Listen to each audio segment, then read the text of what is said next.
광주의 딸 문희상 비대위원장이 권은희 전 수사과장을 건드려 광주의 딸이라고 불렀는데 고발까지 당한 상황 됐습니다. 그런데 과연 본인의 해명이나 항변이 굉장히 강하거든요. 어떤 게 진실인지 알 방법도 없습니다. 자, 여야가 이렇게 달리 보는 권은희 후보, 권은희 전 수사과장에 대한 얘기, 여야가 어떻게 달리 보는지 그 내용부터 한번 대비해 보겠습니다.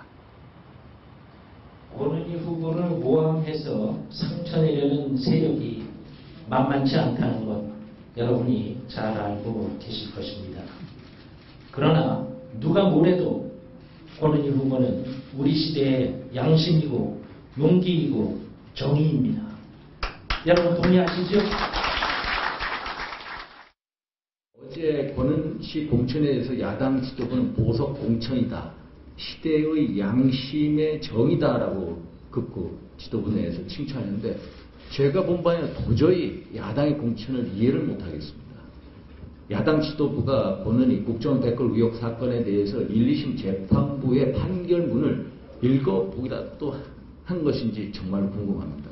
그래서 제가 이 자리에 비해서 판결문과 거짓 증언에 대해서 한 말씀 올리고자 합니다. 이 권은희 씨의 의증의 판결문을 보고 제가 분석합니다. 첫째, 두 번째 의증 사례입니다. 세 번째입니다. 또 네 번째입니다. 다섯 번째입니다. 이렇게 생각이 다르네요. 네, 그렇습니다. 네. 바로 권은희 공천 폭풍이 워낙 큰데요. 네. 김한길 공동대표가 어제 광주로 향했습니다. 네. 예, 권은희 후보 사무실을 찾아서 정의의 상징이다 이렇게 했는데요. 네. 바로 이 후폭풍이 강한 권은희 문제를 진화하겠다는 그런 네. 의도고요. 또 네. 새누리당은 윤상현 사무총장이 총대를 맸습니다. 네. 이 문제가 전반적으로 수도권의 선거에 굉장히 큰 영향을 미치고 있다는 게 지금 계속 그 여론조사 결과에서 드러나고 있기 때문에 네. 이 문제를 어떻게든 극대화하겠다는 게 네. 새누리당의 전략입니다. 자, 일단 지금 가장 논란이 되고 있는 건 10년 전 사건일 것 같아요. 경찰에 투신하기 전 권은희 후보는 변호사 생활을 했는데 충청북도에서 했죠. 그때 위증교사 논란, 그런 게 지금 계속 진행이 되고 있습니다. 다 여러 가지가 있는데 확인된 것만 먼저 좀 정리해 보겠습니다. 2004년이죠. 네. 변호사 시절에 네. 아내를 때린 남편이 이제 수사 내용이 있었는데 네. 그 과정에서 아내가 말을 바꿨습니다. 네. 때렸다 해서 안 때렸다 말을 바뀌어서 위증을 했다는 혐의로 이제 그 벌금형을 받았는데 나중에 그 아내가 네. 그 폭행을 당한 아내가 변호사가 시켜서 했다라고 진술을 하면서 위증교사 혐의가 된 것이고요. 자, 그러니까 예. 그 위증교사 혐의, 그러니까 논란이 있는 그 대상자가 위증을 한 건 맞고, 네. 누가 시켰는지 확인은 안 됐습니다만, 그리고 그 사람이 검찰 진술 때 이거 권은희 변호사가 시켜서 했다라고 진술한 것, 요거 두 가지는 사실인 거죠. 그렇죠. 거기에 대해서 이제 권은희 후보는 네. 이미 내사도 안 한 걸로 종결이 된 사안이다. 네. 그러나 이 사건이 이번에 선거 과정에서 드러난 건 아니고요. 네. 사실 지난해, 지지난해부터 계속 네. 조금씩 언론에 보도도 됐었고 네. 또 지역의 법조계에서는 상당히 좀 이제 네. 화제가 이미 됐었던 상황인데 네. 이번에 다시 이제 광주에 출마를 하면서 더 불거진 그런 사건입니다. 자, 남녀 부부가 있습니다. 남편이 아내를 때렸습니다. 아내는 맞았다고 고소를 했는데, 수사받을 때 얘기는 맞았다고 했는데 재판받을 때 아닙니다라고 말을 바꿨거든요. 이게 이제 위증이다 이런 논란이 있는 건데 아침에 동아일보 기사를 보니까 그 맞았다고 얘기됐던 그 아내의 친구가 하나 등장하네요. 그 지인이 등장하는데 여러 가지 얘기를 해놨는데 그 내용만 간단히 좀 정리를 했으면 좋겠습니다. 네. 네. 바로 폭력 피해자인 네. 아내가 남편을 위해서 권은희 씨를 변호인으로 선임을 했다는 거. 네. 그리고 남편의 처벌을 면하도록 안 때렸다, 맞지 않았다. 이런 위증을 했는데요. 네. 바로 이유가 있습니다. 네. 네. 남편에 대한 처벌이 가벼워야만 이혼 때 아내에게 유리해집니다. 네. 재산 분할에서 굉장히 유리한 위치에 있고요. 네. 또 남편이 공직자였기 때문에 징역형을 면해야만 계속 공무원 신분이 유지가 됩니다. 네. 공무원 신분이 공무원 신분을 유지가 돼야 네. 뭐 월급이라든지 또 네. 앞으로 퇴직금이라든지 네. 여러 가지 돈이 생기죠. 네. 돈 문제입니다. 한마디로 말해서. 그러니까 위증에 대한 논란이 있습니다만 일단 권은희 변호사가 시켰는지는 뭐 확인된 바가 전혀 없는 것이고 다만 그런 진술이 나왔다는 건데요. 자, 오늘 또 나온 거는요. 처음에 이제 이런 사건을 맡겼을 때 착수금도 받지만 성공 보수를 같이 받았다 이런 주장이 하나 새로 나왔거든요. 네, 그렇습니다. 자, 이런 것들이 관행상 어떤 것인지 한번 얘기를 좀 짚어봤으면 좋겠습니다. 저희가 이게 김태현 변호사와 함께 사전에 전화 인터뷰를 한 게 있습니다. 2004년 당시 10년 전인데 이게 관행상 맞는 것인지 이런 일들이 왜 있는지를 좀 들어봤습니다. 같이 그 전화 인터뷰 직접 한번 확인해 보시겠습니다.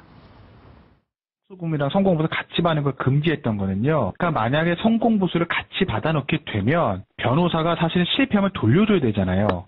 그러니까 돌려주지 않기 위해서 좀 무리하게 사건을 운영을 한다. 변호사가 기본적으로 아무리 그래도 좀 공적인 기능이 있는데 네네. 아직 성공도 안 한 거를 착수금 받으면서 성공보수 미리 달라고 하는 게 맞느냐. 네네. 그래서 기본적으로 금지를 해놨었어요. 형사사건 같은 경우에는 처음에 자기가 구속되면 너무 힘드니까 변호사 찾아와서 해주세요 하는데 네. 나중에 사건 잘 되면 이제 또 모른 척하는 경우도 꽤 있단 말이죠. 그렇죠. 검사가 네. 혐의가 없어서 안 했는지 아니면 어차피 위증한 사람은 벌금은 끝났으니까 그 지역사회에서 변호사와의 관계도 있고 하니까 굳이 이걸 뭐 수사를 하냐 변호사 건드리냐 네. 라고 해서 덮은 건지 모르겠죠. 그리고 진짜 위증조사를 했는지 네. 아니면 그 위증한 사람이 자기가 걸리게 생겼으니까 좀 처분을 면하려고 난 아무것도 네. 모르고 변호사가 시키는 대로 했어요. 이렇게 뒤집어 씌울 가능성도 충분히 있죠. 그렇죠. 그렇죠. 제일 마지막 대목. 그러니까 피해를 입었던 그 아내가 자기가 위증을 해놓고 처벌받으려니까 권은희 변호사가 나한테 시켰어요로 뒤집어 씌웠을 가능성도 충분히 있는 겁니다. 네. 그렇기 때문에 이제 논란이 계속 이어지고 뭐가 밝혀지지 않는 거거든요. 자, 그러면 이제 성공보수 논란 이런 것 때문에 이런데 새정치민주연합 내부에서는 굉장히 귀한 인재로 영입을 한 상태인데 좀 곤혹스럽긴 하겠습니다만 어떻습니까, 내부적으로는? 네, 일단 겉으로는 네. 보은공천이 아니라 보석공천이다. 이런 얘기를 하고 있죠. 보석 같은 존재이기 때문에 보석공천이다. 네, 그러니까 새누리당의 보은공천은 말이 안 된다. 네. 예, 보석과 같은 인재를 영입한 거다. 네. 이렇게 주장은 하고 있습니다만 네. 여러 가지로 굉장히 곤혹스럽습니다.